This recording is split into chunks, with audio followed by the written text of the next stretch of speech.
د میکدی ماښامه واوا کنه ستا دا ځای په سوات کې چې د لرمان د ناستې دومره ښکلی ځای جوړ کړی هغه میکده ماحول دی مفکوره ماحول دی باچاخانې ماحول دی زما ډېر زیات خوښ شو د غزل دې ستاسو دې ځای ته ډالۍ وي چې د میکدې ماښامه واوا کنه د ساقي لاس کې جامه واوا کنه راته راګوري چې اکثر پیغلوټه زیړ مازدیګر له بامه واوا کنه او د جنتونو نه مې مخ خړوې زما پښتون امامه واوا کنه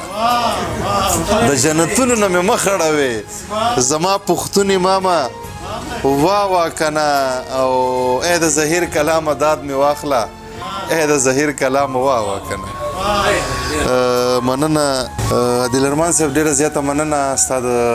چینل څومره ملګري دي هغو نه هم ډېره مننه د کتونکو نه هم ډېره زیاته مننه ستاسو نه هم مننه چې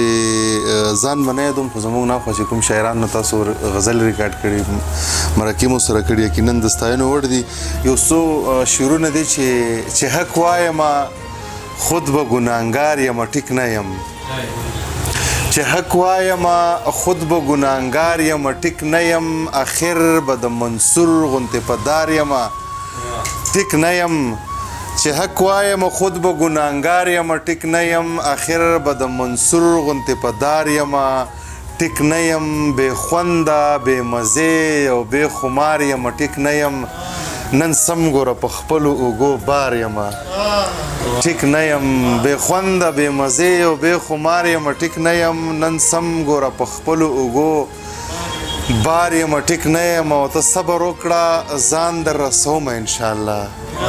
ته صبر وکړه ځان در رسومه انشاءالله مزلې دي سفر کوم په لار یمه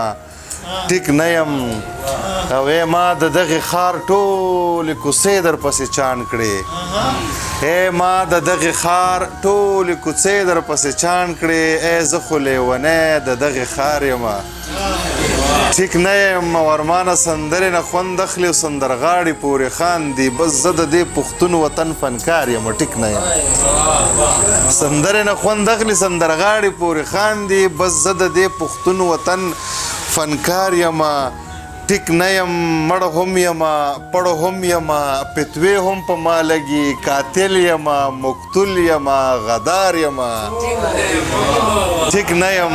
مړ هم یم پړ هم یم فتوې هم په ما لګي قاتل یم مقتول یم غدار یم ټیک نه یم او ای ما د دغې ښار ټولې کوڅې در پسې چاڼ کړې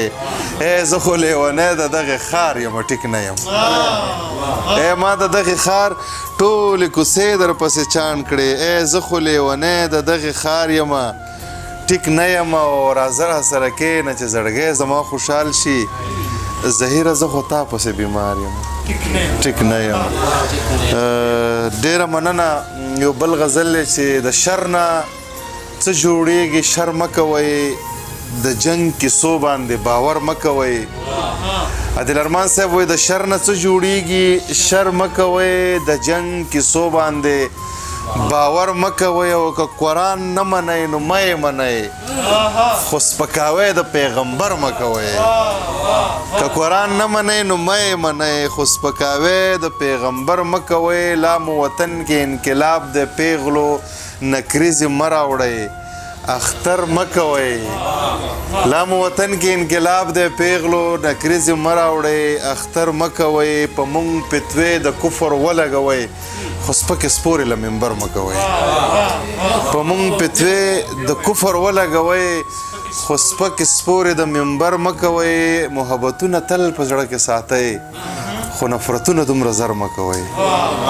محبتونه تل په زړه کې ساتئ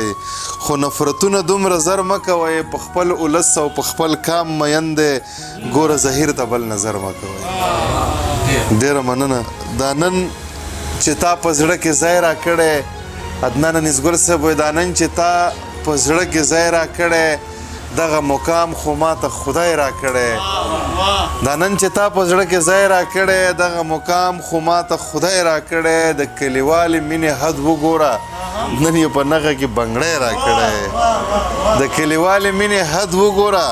نن یې په نښه کې بنګړی راکړی زه یې پروا د دسترخوان نه کوم ما ته خو هر سړي تندی راکړی زه یې پروا د دسترخوان نه کوم ما ته خو هر سړي تندی راکړی وه چې ګوله یو شعر دی چې یوې جینۍ نن په سلګو کې ویل یوې جینۍ نن په سلګو کې ویل خدای په نصیب کې لیونی راکړی یوې جینۍ نن په سلګو کې ویل یوې جینۍ نن په سلګو کې ویل خدای په نصیب کې لیونی راکړی دا نن چې تا په زړه کې ځای راکړی دغه مقام خو ما ته خدای راکړی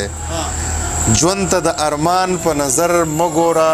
هر چاته د ځان په نظر مه ګوره څه خانجي خانجي دې شروع کړي دي ای ما ته د خان په نظر مه ګوره څه خانجي خانجي دې شروع کړي دي ای ما ته د خان په نظر مه ګوره قتل چې د ټول انسانیت کوي دته د انسان په نظر مه ګوره قتل چې د ټول انسانیت کوي دته د انسان په نظر مه ګوره او مړه د غرور د بامه کوشه لږ ځان ته د اسمان په نظر مه ګوره مړه د غرور د بامه کوشه لږ ځان ته د اسمان په نظر مه ګوره ډېره مننه خوشحاله اوسئ دلرمان صاحب دغه شعرونه راته یاد وو ستاسو نه ډېره مننه